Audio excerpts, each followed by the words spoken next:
ଏକ ତିକ୍ତ ସମାପ୍ତ।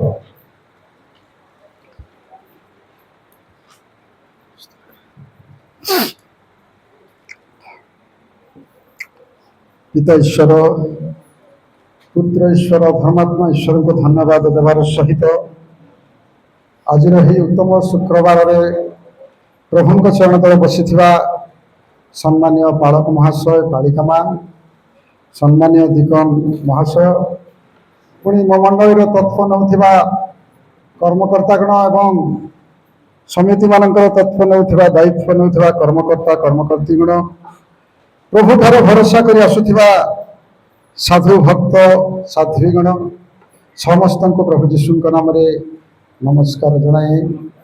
नमस्कार।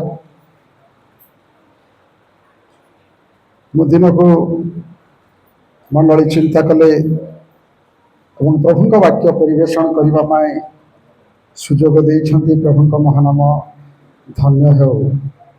एतबेले मो भागरे पड़िथिबा शास्त्रांश कौन सी व्यक्ति जदि साहाय्य करेंगे मु खुशी हेबी।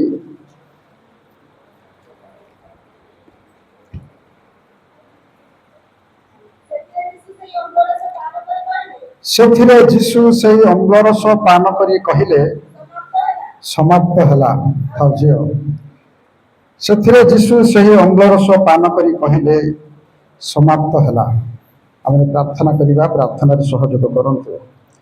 पवित्र पिता तुमरे धन्यवाद करुछु एतेबेले तुमको स्मरण करने तुम दुख को अनुभव करने तुम्हें सुजोग दल एपाई धन्यवाद करुछु। प्रिय प्रभु मु दिन धूली तुम चरण तले ठिया होइछि तुम लोक मानू तुम वाक्य देवाई तुम्हें ही कथा कह आम मान तुम्हें परितृप्त कर ध्यानर सहित तुम वाक्य प्रति अनाइवाई तुम्हें अनुग्रह कर जीशु नाम रे ए निवेदन मागुछु पिता आमीन।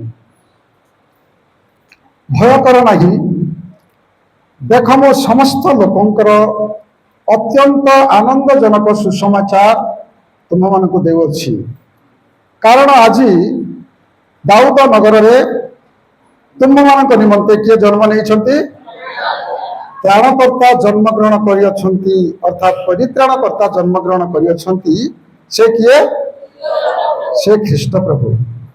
आपण मैंने भावुथिबे विकल पानी से किसमिसर कथा कही दउछंती प्रभु जीशु ख्रीष्ट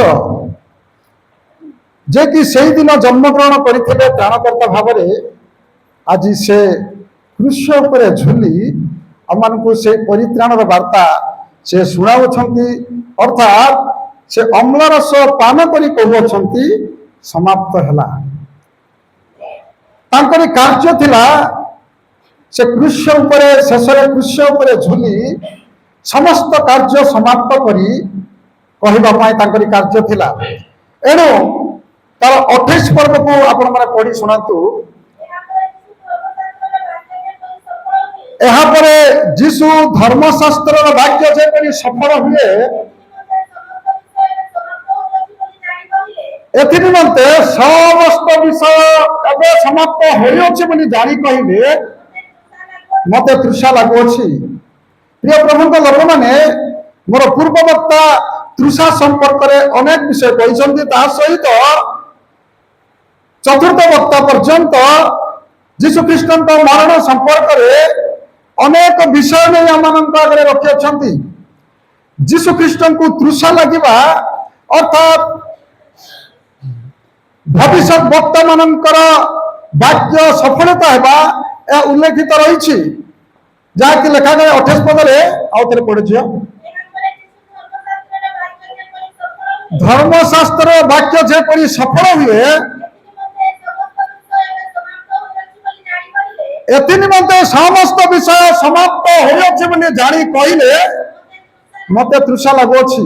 तृषा लगे धर्मशास्त्र उल्लेखित अच्छी। मु गत यही प्रकार शुभ शुक्रवार मत यही पंचम बाणी दि जाइथिला मु आपण मान सम्मुख में रखी मन थी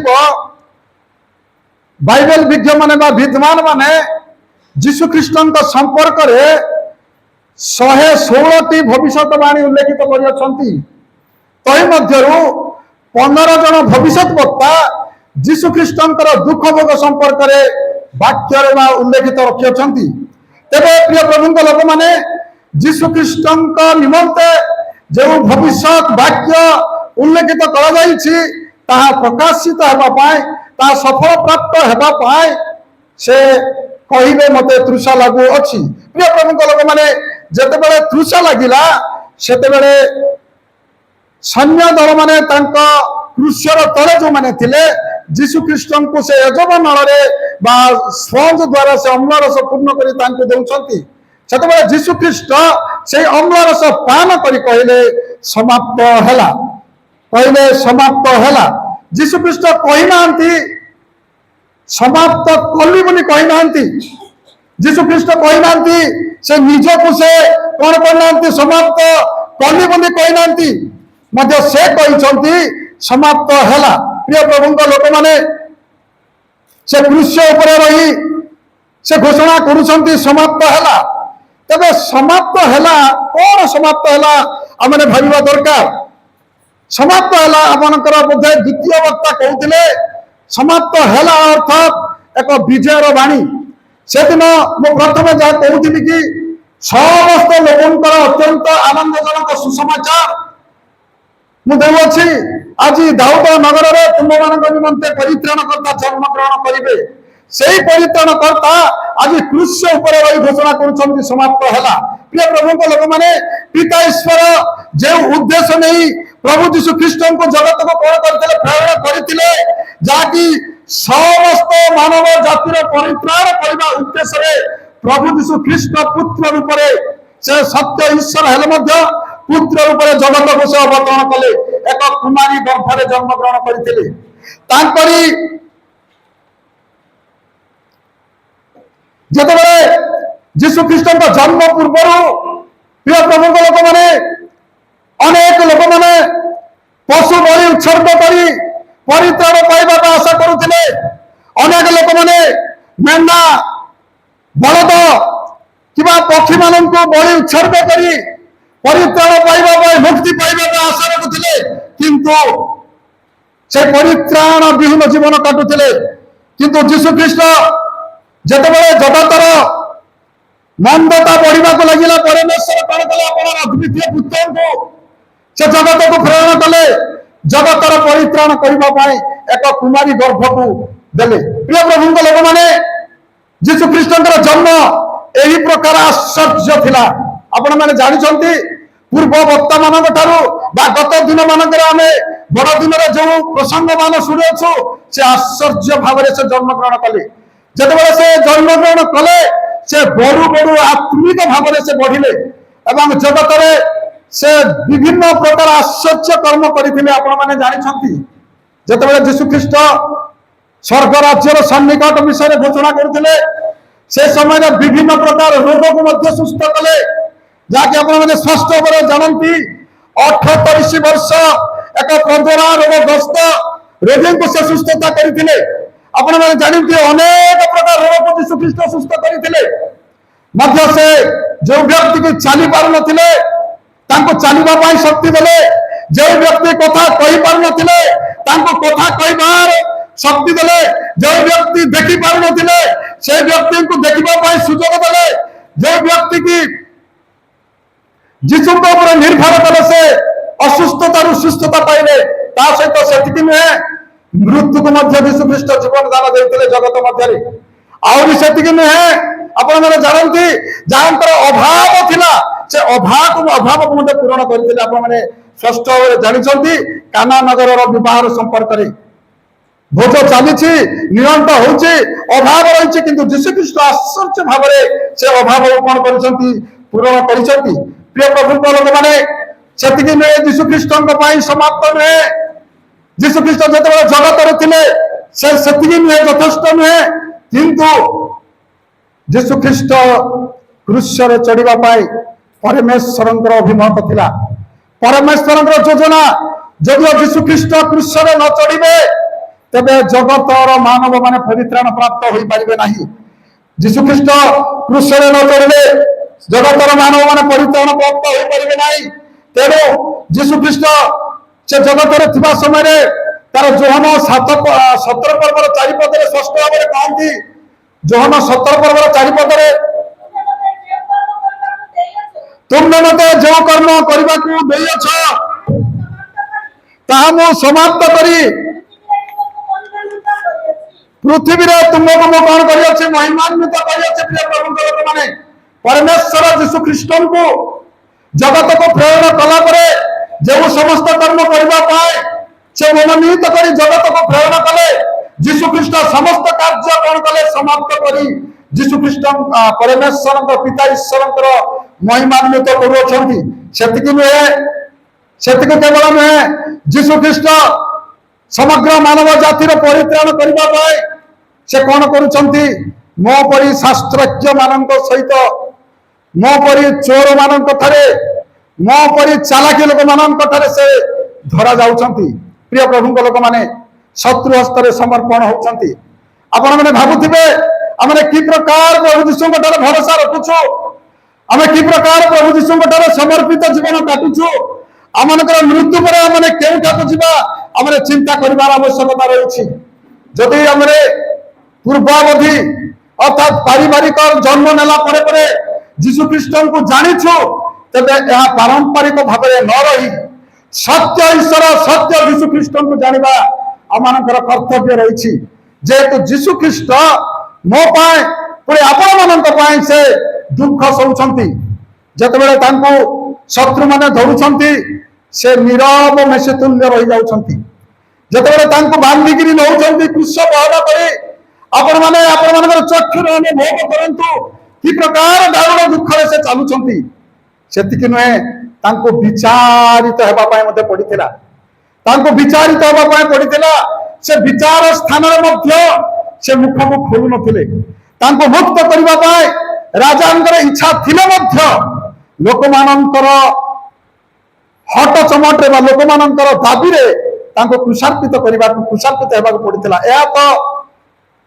परमेश्वर योजना प्रिय प्रभु लोक माने या तो परमेश्वर योजना जतबे से धरा पृष्ठ जन्म ग्रहण कले एवं कृष्य ऊपर चढ़िले आमनकर पूर्व वक्ता माने अति सुंदर भाव पंचम थर कहवा भाषा को परिप्रकाश करियछंती वर्तमान मो भागरे जाकि षष्ठ थर से घोषणा करुछंती समाप्त हला आमनकर प्रोग्राम रे लिखा अछि तिक्त समाप्त किंतु मु मानु नहीं प्रोग्राम कमिटी ता करिसंती ता तिक्त समाप्त नुहे जेतु से तिक्त अम्लरस पान करी घोषणा कले समाप्त हला किंतु से आनंद जनक भाव रे हम मानक पाए से घोषणा करछंती समाप्त हला तांको कुशर्पित हम मानक पाए लाभजनक अटे तांकर मृत्यु हम मानक लाभजनक अटे सेति नुहे किंतु आमे माने अनुतापर सहित तांको निकटवर्ती हेबा अनुतापर सहित तांको सहित लागि रहिबा अनुतापर सहित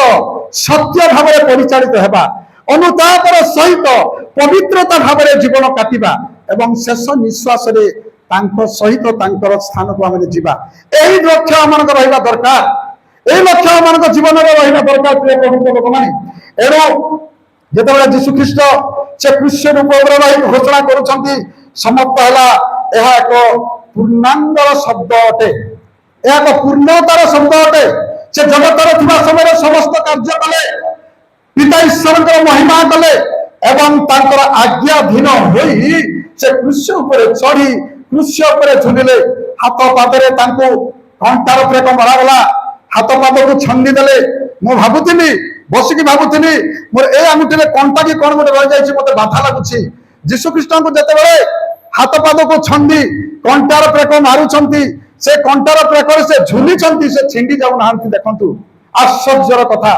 कंटा जदि काठरे लागिथिबो तेबे तार शरीर ओजन सहित से निश्चित तळे खसिजिवो किंतु ईश्वरंकर योजना ईश्वरंकर अभिमत सफल हेबा रहिछि से कृष्य उपरे झुलिछंती जदि से झुलिबे नाही तेबे आमे कृष्य को नाही परिबा नाही प्रिय प्रभुंक लोक माने तांकरी से झुलंता शरीर को आमे देखिबा आमनकर कर्तव्य रहिछि आमनकर सब अवस्था रे से झुलंता शरीर को अनाइबा पाए आमनको से झुली रहिछंती एवं कृष्य उपरे कहउछंती समाप्त हला प्रिय प्रभुंक लोक माने तांको समाप्त हेबार विषय मु केतक आपण मानक सम्मुख रे रखिबी जाकी प्रथम कथा रखिबी आदमଙ୍କ ଠାରୁ ଯୀଶୁ ଖ୍ରୀଷ୍ଟଙ୍କ ପର୍ଯ୍ୟନ୍ତ ଯେଉଁ ପାପର ଯୁଦ୍ଧ ଲାଗିଥିଲା, ଯେତେବେଳେ ଆଦମ ସେ ମନା କରିଥିବା ଫଳ ଖାଇ ପାପ କଲେ, ଆଜ୍ଞା ବିରୋଧୀ କାର୍ଯ୍ୟ କଲେ, ପରମେଶ୍ୱରଙ୍କର ଅସନ୍ତୁଷ୍ଟଜନକ କାର୍ଯ୍ୟ କଲେ ଏବଂ ପାପ କଲେ, ତାଙ୍କ ଠାରୁ ଯୀଶୁ ଖ୍ରୀଷ୍ଟ ଆସିବା ପର୍ଯ୍ୟନ୍ତ ଶୈତାନଙ୍କ ଠାରେ ଯେଉଁ ଯୁଦ୍ଧ ଲାଗିଥିଲା,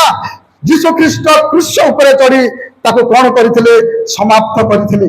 ପ୍ରିୟ ପ୍ରଭୁଙ୍କ ଲୋକମାନେ, ପୁଣି ଦ୍ୱିତୀୟ କଥା ଆପଣମାନଙ୍କ ଠାରେ ରଖିବି, ଯୀଶୁ ଖ୍ରୀଷ୍ଟ ଯେତେବେଳେ ଦୁଃଖ ଭୋଗ କରିବା ପାଇଁ ଯାଉଛନ୍ତି, ଏହା ଭବିଷ୍ୟତବାଣୀରେ ଲେଖାଯାଏ ଗୀତ ସଂହିତା ତାର 22 ପର୍ବର ତାର 1 ପଦରୁ 21 ପଦ ପର୍ଯ୍ୟନ୍ତ ଆପଣମାନେ ଘରେ ପଢନ୍ତୁ। ଯୀଶୁ ଖ୍ରୀଷ୍ଟ କି ପ୍ରକାର ସେ ଦୁଃଖ ଯନ୍ତ୍ରଣା ଭୋଗ କରୁଛନ୍ତି, ତାଙ୍କ ପାଇଁ ଯନ୍ତ୍ରଣା ଭୋଗର କାର୍ଯ୍ୟ। ପ୍ରିୟ ପ୍ରଭୁଙ୍କ ଲୋକମାନେ, ବେଦନାର କ୍ରନ୍ଦନ କରି ସେ ଗୀତ ସଂହିତା ତାର 22 ପର୍ବ 21 ପର୍ଯ୍ୟନ୍ତ ଲେଖାଯାଏ। ପୁଣି ଯିଶାୟା ପୁସ୍ତକ ସବୁବେଳେ ଆମେ ପ୍ରଭୁ ବଞ୍ଚ ସମୟରେ ଅଧ୍ୟୟନ କରୁଥାଉ, ତାର 53ର ତାର 1 ପଦରୁ 10 ପଦ ପର୍ଯ୍ୟନ୍ତ ଦୟାକରି ଏଇଟା ହେଲେ ପଢିକି ଶୁଣିବା। ଆମମାନଙ୍କ ସମ୍ବାଦ କିଏ ବିଶ୍ୱାସ କରିଅଛି? ହଁ, କାରଣ ତାହାଙ୍କ ଦୃଷ୍ଟିରେ ଚାରତୁଲ୍ୟ ଓ ଶୁଷ୍କ ଭୂମିରୁ ଉତ୍ପନ୍ନ ମୂଳତୁଲ୍ୟ ବଢିଲେ ତାହାଙ୍କର ରୂପ କି ଶୋଭା ନାହିଁ ଓ ତାହାଙ୍କୁ ଦେଖିଲେ ଯେ ଆମେମାନେ ଶ୍ରଦ୍ଧା କରିବା, ତାହାଙ୍କର କି ଏପରି ସୌନ୍ଦର୍ଯ୍ୟ ନାହିଁ। ସେ କଣ ହେଲେ? ଅବଜ୍ଞାତ ମନୁଷ୍ୟର ବ୍ୟକ୍ତ, ଦୁଃଖୀ ଲୋକ, ଶୋଭ ପରିଚିତ। ପୁଣି ମନୁଷ୍ୟମାନେ ଯାହାଙ୍କ ଠାରୁ ମୁଖ ଆଚ୍ଛାଦନ କରନ୍ତି, ଏହିପରି ଲୋକମାନେ ଜଣ ଲୋକକୁ ଛି ଛି କରି ଯୋଉମାନେ ମୁଖକୁ ଘୁଡାଇ ଦିଅନ୍ତି, ଏଇ ପ୍ରକାର ସେ କଣ ହେଲେ? ଅବଜ୍ଞାତ ହେଲେ। ଆଉ କଣ କଲୁ ନା? ଆମେ ମାନେ ତାଙ୍କୁ ମାନ୍ୟ କଲୁ ନା। ପ୍ରିୟ ପ୍ରଭୁଙ୍କ ଲୋକମାନେ, ଟିକେ ଝିଅ, ଯୀଶୁ ଖ୍ରୀଷ୍ଟ ଆମମାନଙ୍କ ପାଇଁ ଯୋଉ ଯାତନା ସହିଲେ, ଯେଉଁ ଦୁଃଖ ଭୋଗିଲେ, ଯେଉଁ କରୋନା ପ୍ରହାରିତ ହେଲେ, 9 ଘଣ୍ଟା ତାକୁ 3 ଘଣ୍ଟା ପର୍ଯ୍ୟନ୍ତ 6 ଘଣ୍ଟା କାଳ କ୍ରୁଶରେ ଝୁଲିଲେ ଏବଂ ସେ ରାଜା ମୁକୁଟ ନ ପିନ୍ଧି କଣ୍ଟାର ମୁକୁଟକୁ ପିନ୍ଧିଲେ ଏବଂ ରକ୍ତ ଝରାଇ ଦେଲେ, এই ପ୍ରକାର ଲୋକକୁ ଜଣେ ଖରାପ ଲୋକକୁ ଦେଖିଲେ ମୁହଁ ଯେମିତି ଘୁଡ଼ଉଛୁ, এই ପ୍ରକାର ମାନେ ଘୁଡ଼ଉଛୁ। ତାର ଅର୍ଥ ଯୀଶୁଙ୍କର ଆଜ୍ଞାକୁ ପାଳନ କରି ଯୀଶୁଙ୍କୁ ପଛରେ ପକେଇ ଦେଇ ଜଗତର ଲାଳସାରେ ଆମେ ଜୀବନ କାଟୁଅଛୁ। ପ୍ରିୟ ପ୍ରଭୁଙ୍କ ଲୋକମାନେ, ପ୍ରିୟ ପ୍ରଭୁଙ୍କ ଲୋକମାନେ, ଆମେ କି ଭାବୁ ନିଶ୍ଚୟ ସତ୍ୟ ଭାବରେ ସେ ଆମମାନଙ୍କର ଯାତନାକୁ ସେ ଧାରଣ କରିଅଛନ୍ତି, ସତରେ କି ଆମମାନଙ୍କର ବ୍ୟଥାକୁ ସେ ବହି ଅଛନ୍ତି। ଯଦି ଭାବୁଛୁ, ତଥାପି ଆମେ କରୁଛୁ କଣ? ଝିଅ, ତାଙ୍କୁ କଣ କରୁଛୁ? ଆହତ ଓ ପରମେଶ୍ୱରଙ୍କ ଦ୍ୱାରା ପ୍ରହାରିତ ଆମେ ହିଁ କରିଦଉଛୁ, କିନ୍ତୁ ପରମେଶ୍ୱର କରୁଛନ୍ତି ବୋଲି ଏବେ ମୁଁ ବି ପ୍ରଚାର କରୁଛି ତାଙ୍କର ଯୋଜନା ବୋଲି, କିନ୍ତୁ ଆମେ ନିଜେ ନିଜେ ତାଙ୍କୁ କଣ କରୁଛୁ? ପ୍ରହାରିତ କରୁଛୁ। କିନ୍ତୁ ପ୍ରିୟ ପ୍ରଭୁଙ୍କ ଲୋକମାନେ, ସେ କେବଳ ଆମ ମାନଙ୍କର ଅଧର୍ମ ନିମନ୍ତେ କଣ ହେଲେ? ପ୍ରହାରିତ ହେଲେ ଓ ଆମ ମାନଙ୍କର ଅପରାଧ ନିମନ୍ତେ ସେ କଣ ହଉଛନ୍ତି? ଖଣ୍ଡ ବିଖଣ୍ଡିତ ହଉଛନ୍ତି, ଚୂର୍ଣ୍ଣ ହେଉଛନ୍ତି। ଆମମାନଙ୍କ ନିମନ୍ତେ ଯେଉଁ ଶାସ୍ତି ଥିଲା, ସେଇ ଶାସ୍ତିକୁ ସେ କଣ କରୁଛନ୍ତି? ଭୋଗ କରୁଅଛନ୍ତି। ଯେତେବେଳେ ଯୀଶୁ ଖ୍ରୀଷ୍ଟଙ୍କୁ ପ୍ରହାର କରାଯାଉଥିଲା, କରୋନା ପ୍ରହାର କରାଯାଉଥିଲା, ବଜ୍ରାଘାତରେ ତାଙ୍କୁ ଆଘାତ କରାଗଲା, ତାଙ୍କୁ କୃଷ୍ୟ ଯନ୍ତ୍ରଣା ସହିବାକୁ ପଡିଲା, କୃଷ୍ୟ ଉପରେ ରହିବାକୁ ପଡିଲା, ଝୁଲିବାକୁ ପଡିଲା, ତାଙ୍କରି ସେଇ ଯନ୍ତ୍ରଣା ଦ୍ୱାରା ଆମେ କଣ ହେଲୁ? ସୁସ୍ଥ ହେଲୁ। ଆମେ ମାନେ କଣ ହେଇଛୁ? ତଥାପି ଆମେ ମାନେ ଯୋଉ ମେଷ ମାନେ କି ବିପଦଗାମୀ ହୁଅନ୍ତି, ସେଇ ପ୍ରକାର ବିପଦଗାମୀ ହୋଇଅଛୁ। ପ୍ରିୟ ପ୍ରଭୁଙ୍କ ଲୋକମାନେ, ନିଜ ନିଜ ବାଟରେ ଆମେ ଯାଉଅଛୁ। ତେଣୁ ସଦାପ୍ରଭୁ କଣ କଲେ? ଆମମାନଙ୍କର ପରିତ୍ରାଣ ନିମନ୍ତେ ଆମମାନଙ୍କର ପ୍ରିୟ ପ୍ରଭୁ ଯୀଶୁଙ୍କୁ ସେ କଣ କରିଛନ୍ତି? ସେ ସମସ୍ତ ବର୍ତ୍ତାଇ ଅଛନ୍ତି। ହଁ, ସେ ଉପଦ୍ରବ ପ୍ରାପ୍ତ ହେଲେ, ତଥାପି ସେ ଆପଣାକୁ ନମ୍ର କଲେ, ବଧ ସ୍ଥାନକୁ ନିଆଯିବା ମେଷ ତୁଲ୍ୟ ଆପଣାକୁ ସେ କଣ କଲେ? ନୀରବ ରହିଲେ। गोटे मेंढा को जिते पूजा करने नियंती से नीरव तौक मुह कर जमी जाए आम जीशु ख्रीष्ट से नीरव सदृश साजिगले एवं हाँ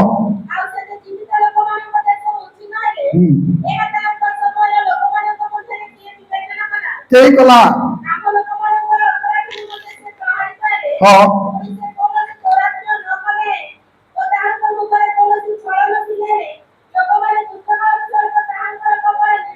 निरूपण कले थर्य समस्ते कौन कले आम मान पाप पाए से कौन कले ए दुख जंत्रणा भूला मैंने भल भावे प्रिय प्रभु लोक तथापि मैंने से विपथगामी मेष तुल्य मैंने कौन हो विपथगामी हो प्रिय प्रभु लोक मैंने से नुहे दुख भोगर कार्य आम लुक तार 24 पर्वर 25-26 लिखा जाए पुणी 84 लिखा जाए एवं तार लिखा जाए 84 पद टे पढ़े झील जीशु ख्रीष्ट से कहते कौन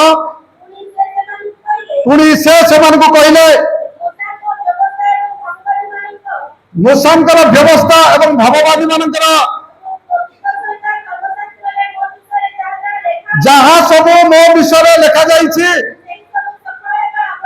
सब सफल आवश्यक मन करी से कौन करी से क्रूस्य उपरे झुली प्रिय प्रभु लोक मैंने से क्रूस्य उपरे झुली केवल मो पाप पाए पुणी मो लोक मानकर पाप पाए अर्थात आम मान परित्राण करने उद्देश्य नहीं से क्रूस्य उपरे से मृत्युवरण कर नुहे तार 3 नंबर कथा कहबी जिते दलगत कौन जगतपति शैतान से आधिपत्य देखाई जगतर लोक मान कौन कहते से पापर बंधन भांगी से परित्राण करने उद्देश्य कौन कले शैतान को पराजय करने जीशु ख्रीष्ट जगत को आसिले जहाँकि कलसिय तार 2 पर्वर 14-15 लिखा जाए पुणी शैतान अस्त्र को छड़ाई नहीं से कौन कले विजयर बाणी से घोषणा कले जिते से क्रूस्य उपर रोचंती शैतान जो प्रतिबंधन करुला शैतान जो जगतर आधिपत्य देखा लोक मान विभिन्न पाप बंधन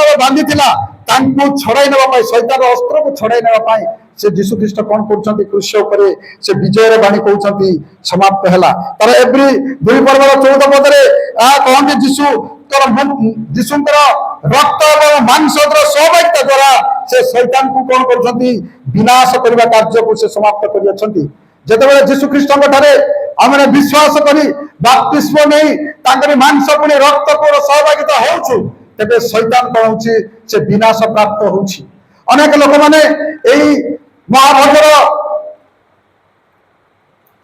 महाभोजर संपर्क सहभागिता करूना तार अर्थ जो मैंने सहभागिता करती तेरे शैतान कार्य को विनाश कर निदर्शन यह प्रमाण करे से जिते समय जिहुदी लोक मैंने कौन करुले अन्य लोक मान तुच्छ करुले जिहुदी लोक मान मध्य भेदभाव था जिहुदी लोक मान कौन छुआ अछुआर भेदभाव था और जिहुदी लोक मान मध्य ए प्रकार बड़ सान भेदभाव था विनष्ट करने जीशु ख्रीष्ट कौन कले से जगत को आसिले व्यवस्था को से लोप करने को आसी ना किंतु व्यवस्था पालन करने को आसिले एवं जिहुदी मान मध्य जो भेदभाव था सुन्नत एवं असुन्नत ए अवस्था को लोप करने ए अवस्था को संशोधन करने जीशु जगत को आसिले एवं जगतर पापी मानव मान को उद्धार करने से कुशर्पित शेष में कहले समाप्त है प्रिय प्रभु लोक मैंने पाप द्वारा जो मृत्युर राजत्व समाप्त है रोमियो पुस्तक तार 5 पर्वर 12-13 पद उल्लेख कर रोमियो पुस्तक पढ़ा अतः जे कई जड़े लोक द्वारा पाप और पाप द्वारा मृत्यु जगत प्रवेश कला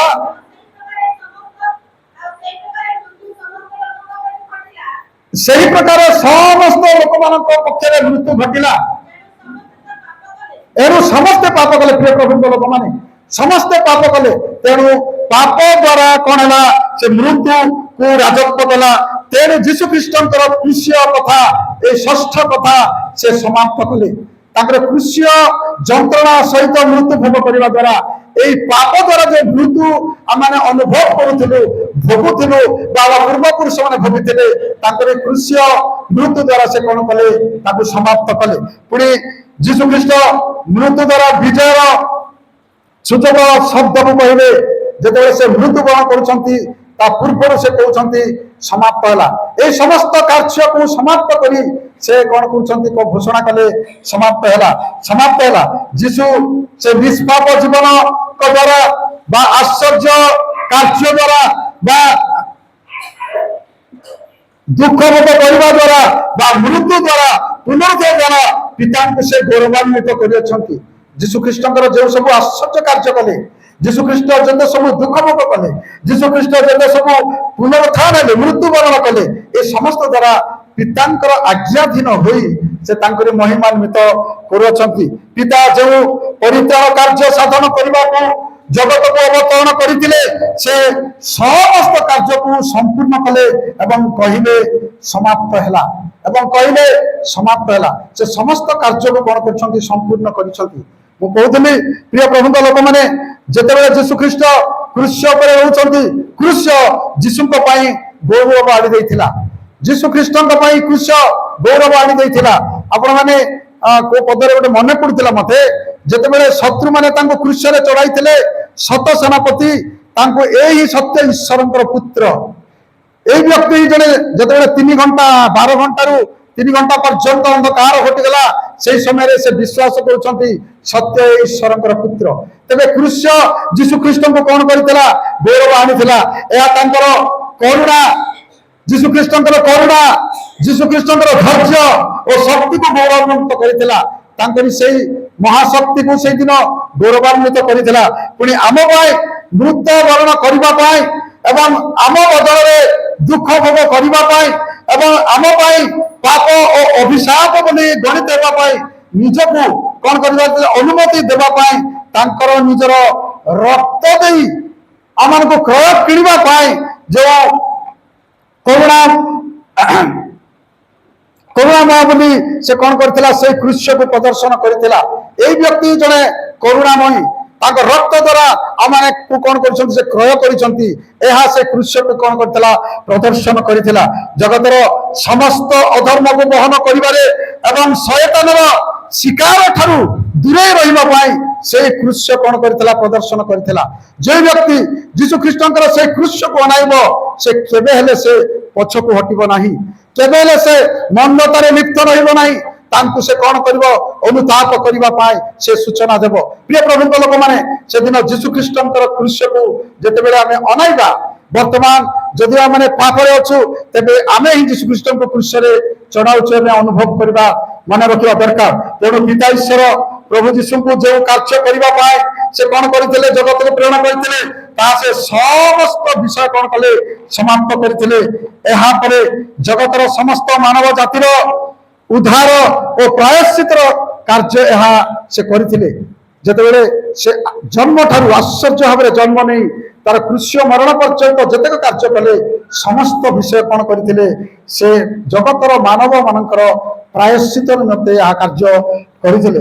ତେଣୁ ତାଙ୍କର ମୃତ୍ୟୁ, ତାଙ୍କର ସମାଧି, ତାଙ୍କର ସ୍ୱର୍ଗାରୋହଣ ଏହିପରି ନିଶ୍ଚିତ ଥିଲା। ତଥାପି ସେ ମୃତ୍ୟୁ ନଥିଲେ ମଧ୍ୟ ତାଙ୍କର ମୃତ୍ୟୁ, ତାଙ୍କରି ସମାଧି କ୍ରିୟା, ତାଙ୍କରି ସ୍ୱର୍ଗାରୋହଣ ନିଶ୍ଚିତ ଥିଲା। ଏହା ସେ ଜାଣୁଥିଲେ, ସେ ପୂର୍ବରୁ ମଧ୍ୟ ସେ କହୁଥିଲେ ଏବଂ ସେ ପରେ ପରେ ତାହାକୁ କଣ କଲେ? ସେ ସାଧନ କଲେ। ଯେଉଁମାନେ ପ୍ରଭୁ ଯୀଶୁଙ୍କ କ୍ରୁଶ ଉପରେ ରହି କହିଲେ, ତେଣୁ ସେଇଦିନ ସେ କଣ କରିଥିଲେ? ତୃଷା ଲାଗୁଅଛି, ଅର୍ଥାତ୍ ତାଙ୍କରି ଭବିଷ୍ୟତ ଧର୍ମଶାସ୍ତ୍ର ବାକ୍ୟ ଯେପରି ସଫଳ ହୁଏ, ସେଥିପାଇଁ ସେ କହିଲେ ମତେ ତୃଷା ଲାଗୁଅଛି। ସେଥିରେ ଅମ୍ଳ ରସ ପାନ କରି ତାର 30 ପର୍ବରେ ସେ ଅମ୍ଳ ରସ ଅର୍ଥାତ୍ ତିକ୍ତ ରସ ପାନ କରି ସେ କହିଲେ ସମାପ୍ତ ହେଲା, ସମାପ୍ତ ହେଲା। ପ୍ରଭୁ এই ଆଲୋଚନା ବାକ୍ୟରେ ପୁଣି ଶ୍ରବଣରେ ପ୍ରତ୍ୟେକଙ୍କୁ ଆଶୀର୍ବାଦ କରନ୍ତୁ। ଆମେନ୍।